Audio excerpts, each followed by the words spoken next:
Hey everyone, welcome to Language Roadmap. Gonna put a quick video update out. I wanted to do a bigger update with more features in time for the holidays, but it's looking like that's not going to be possible just due to plans and the holidays and all of that. So I still made some progress on some features that I wanted to share that can still go out before all of that. So I wanted to demonstrate some of those today. The main thing is improvement to the search. And there's a few things that were addressed here.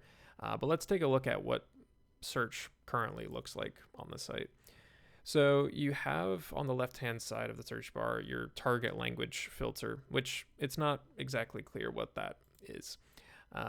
You can select all your languages here.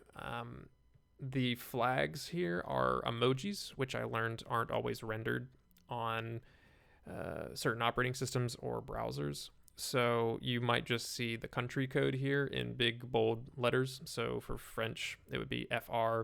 For English, it defaults to Great Britain, so you would see GB. So if you've seen that before and it was confusing, that's why. So that's something that's going to be addressed in this update. The search itself is not great. It's one of the first things that was done on the site. And so it's all of the results kind of interwoven together. Things are crammed in there, so you have icons and they aren't always aligned or labeled. So it's hard to tell what it is unless you have a mouse and you think to hover over it, which I don't think that's a fair expectation. And so it's not great. It did the job, but we can do better. So let me show you what it is now. Search is still in the same place up here, but when you click it, it shows now a different experience. You are greeted with this big search bar, and when you type, you have this big modal dialog pop up, whatever you want to call it. You still have the results on the left-hand side, but if you have a wide enough screen, you'll see this second pane on the right, which gives you more context so you know that what you're trying to import or go to is actually what you think it is. So you can use the arrow keys as well to go between that. Every time you go to a new option, obviously it shows the update on the right. They're also split out by medium, so now you can more quickly drill down to what you want. This is also going to be quicker for the user experience because you're only searching on one of the sources instead of all of them at once, all 5 of these. So your search experience should be faster. In the future, I'll add more options here if you wanted to search for some things that will come in the future, some new features that are being planned. You'll be able to search, for instance, by lists are something that I want to do, and you could search by the name of a user's list. You could search by a user's username in the future as well, and other things that I'll add. There's also the new search up here for target languages. When you don't have one, it's more clear of what that is, but it'll look at what your current configured learning languages are, your target languages that you've specified on your profile, if you have any. And so it's something you can type into as well for easier navigation. And these flags are now images, so it should render correctly for everyone. And so another thing that was fixed is native title searches. This is a movie that I know is on the site. I searched for it in English, yet the title that was imported is in native Japanese, but it still finds it correctly.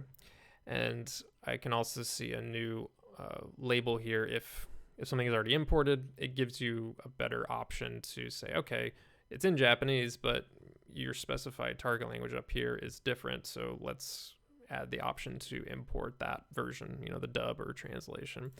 And so when you click on that, it automatically takes you to the import form. Tags also now have this same dropdown that you can search with. So I can use that to add tags more quickly, which is something that was sorely needed. So that's like the main functionality that I wanted to show. Again, it's just a quick update, but some features that I was planning this for are requests. That's going to be the next feature that I release.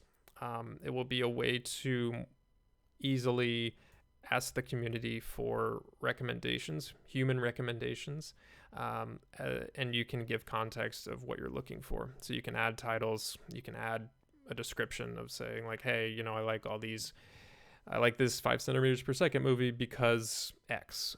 Can you recommend anything similar? And users can do that. You'll be able to accept the top recommendation, and then that will all be linked. So when you go to 5 centimeters per second, you can see all the requests or responses attributed to that. I think it's a nice feature. It's something that I see all the time. People ask like, oh, I like, you know, for instance, this YouTube channel in English. What out there is in there for French or whatever my target language is? And I think it's something that the site can cater to. And because everything can be linked, like I said, you can kind of go down the rabbit hole a little bit better and find more related items. We have recommendations currently, but these are computed. They're generated based off of data, not necessarily human thought. So I think humans are really good at the recommendation problem. So let's lean into that a little bit more. The search was made to kind of help with to make that a quicker process of finding things that you wanted to recommend or that you wanted to request recommendations for. So anyway, that's a little teaser for what's to come. It's close, but I didn't feel comfortable releasing it in its current state. And like I said, holiday plans are kind of kicking up, and I probably won't be able to get it out in time. But, you know, sit tight, and I think it'll be something that is really useful for everybody. So that's it. Thank you for tuning in. Catch you next time.